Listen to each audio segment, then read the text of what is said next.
یہی وہ بات ہے جو ایک بہت بڑا سوال ہے. مثال کے طور پہ رام کمار صاحب اور ان کی بیوی سیتا صاحبہ جو ہیں ان کو اللہ تعالیٰ ہدایت دے دیتا ہے اور وہ مسلمان ہو جاتے ہیں. اب مسئلہ کیا ہے؟ آپ کا قانون یعنی سندھ اسمبلی کا یہ بل یہ کہتا ہے کہ ان کا 15 سال کا جو لڑکا ہے جس کا نام راجیش ہے وہ یہ چاہتا ہے کہ میں مسلمان ہو جاؤں، لیکن سندھ اسمبلی کا جو بل ہے وہ ان کو مسلمان نہیں ہونے دیتا. میرا سوال یہ ہے صاحب کہ وہ 15 سال کا بچہ جس کو اللہ تعالیٰ نے ہدایت دے دی ہے، جس کے دل میں اللہ کی طرف سے ہدایت ودیت کر دی گئی ہے، اگر آپ اس کو 3 سال تک اس کو اسٹے کرنا پڑے گا یا 2 سال تک جو بھی اس کی عمر ہے، تو اس کا مطلب یہ کہ اگر اس دوران وہ مر جاتا ہے تو بروز محشر جب وہ پیش ہوگا نا صاحب، تو وہ پیپلز پارٹی کے رہنماؤں کا گریبان پکڑ کے یہ کہے گا اللہ کی بارگاہ میں کہ یا اللہ میں تو مسلمان ہونا چاہتا تھا، لیکن سید مراد علی شاہ صاحب کی جو کیبنٹ تھی اس نے جو بل پیش کیا تھا اس بل کے مطابق مجھے مسلمان نہیں ہونے دیا گیا. اور دوسری بات سمجھ لیں آپ، اس بل کے اندر جو سب سے بڑا فلا ہے وہ کیا ہے کہ 18 سال سے اوپر کا شخص جو ہے جو کہ غیر مسلم ہے وہ اگر دین اسلام قبول کرنا چاہتا ہے تو آپ کو پتا ہے اس کے لیے معاملہ کیا ہے؟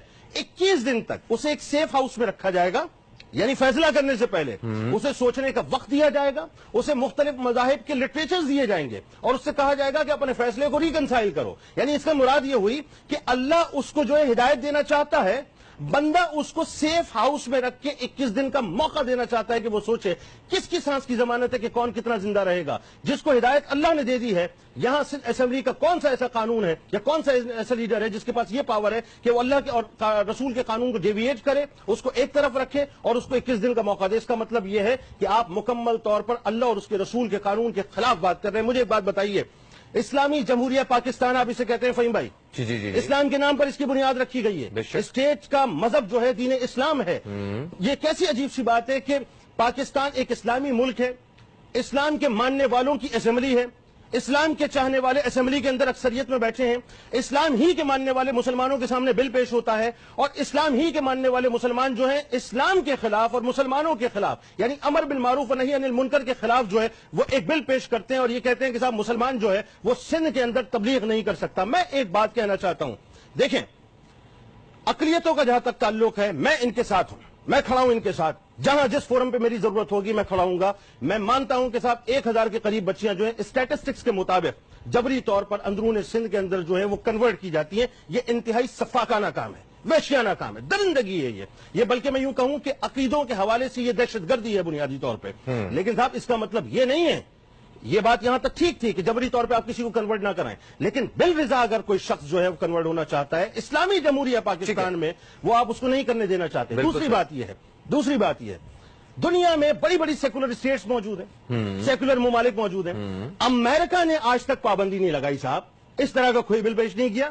وہاں تو فریڈم آف اسپیچ ہے. کیا وہاں جبرن مسلمان کیا جاتا ہے لوگوں کو یا جبرن ہونا نہ ہونا ایک الگ موضوع ہے، لیکن وہاں پر کم از کم قدغن بھی نہیں لگائی جاتی کہ آپ تبلیغ نہ کریں. ہاں صحیح. یعنی دیکھیں نا، بات یہ ہے کہ بھارت کی ہم بات کرتے ہیں، کتنی بڑی سیکولر اسٹیٹ ہے، کتنا بڑا سیکولر ملک ہے، لیکن وہاں پر اس قسم کی کوئی قدغن نہیں ہے. لگی تو کہاں لگی؟ آگ اپنے ہی دامن میں اپنے ہی گھر پہ لگی. میرا ماننا یہ ہے، میرا کہنا یہ ہے صاحب، بلاول بھٹو زرداری صاحب، مراد علی شاہ صاحب، بہت مزے سے آپ دیوالی منانے کے لیے گئے تھے نا، جائیے ہندو برادری کو آپ سپورٹ کیجئے. ووٹوں کا معاملہ ہے نا، آپ کو ووٹ چاہیے، آپ ووٹوں کے لیے سارا کام کر رہے ہیں، آپ اور کچھ نہیں کر رہے. آپ کو ہندو برادری کی بنیادی طور پہ جو سپورٹ چاہیے، آپ نے دیوالی منائی، آپ نے جا کر وہاں پر آرتیاں جو ہے وہ اتاری، آپ نے وہاں پہ جا کے پوجا پاٹ کی. میں یہ کہتا ہوں صاحب یہ کرنے کی بجائے اگر آپ ہندو برادری کے بنیادی مسائل کی طرف آ جاتے نا، وہ بہت اہم بات ہوتی فہیم بھائی. یعنی مجھے تکلیف ہوتی ہے یہ بات کہنے میں کہ یہ سیاسی طور پہ گیمک ہے ویسٹرن ورلڈ کو خوش کرنے کے لیے. آپ ہندو برادری کے مسائل کو جا کر دیکھیے، عمر کوٹ میں، سکھر میں، لاڑکانہ میں، تھر میں، یعنی وہ پانی جو کہ جانوروں کو اور کتوں کو پلانے کا نہیں ہے وہ وہاں کی ہندو برادری پی رہی ہے. آپ نے کبھی ہندو برادری کو، ہماری ہندو برادری کو، پاکستان کی ہندو برادری کو کبھی آپ نے پینے کا صاف پانی وہاں پر دیا؟ کبھی آپ نے ان سے یہ پوچھا کہ تمہارے پاس کھانے کو ایک روٹی موجود ہے؟ ان کی حالات زندگی آپ نے بہتر نہیں کی. آپ کا مسئلہ یہ ہے کہ آپ کو ویسٹ کو خوش کرنا ہے، کیونکہ راجیش کمار صاحب جو کہ پاکستان مسلم لیگ نون کے قومی اسمبلی کے ممبر ہیں، انہوں نے ایک بہت بڑی عجیب سی کہی جو مجھے بڑی عجیب لگی. کہنے لگے جی اس بل کے پیش ہونے کے بعد جو ہے پاکستان کا جو انتہا پسندی کا ایک لیبل پاکستان پر اور مسلمانوں پر لگا ہوا تھا وہ ختم ہو گیا ہے. اجے صاحب معذرت کے ساتھ، ہم انتہا پسند نہیں ہیں، نہ ہمارے اوپر انتہا پسندی کا لیبل ہے. ہم تو محبت کرنے والے اور پیار کرنے والے لوگ ہیں. اگر آپ کو تاثر صحیح کرنا ہے تو جا کر اپنی برادری کے خدا کا واسطہ ان لوگوں کے لیے کام کیجئے جو بیچارے جانوروں سے بدتر زندگی وہاں پر گزار رہے ہیں. اور ایک بات مجھے اور بتائیے صاحب، فہیم بھائی، میں اور آپ، ہمارے پاس تو صاحب ایک ہی پیمانہ ہے.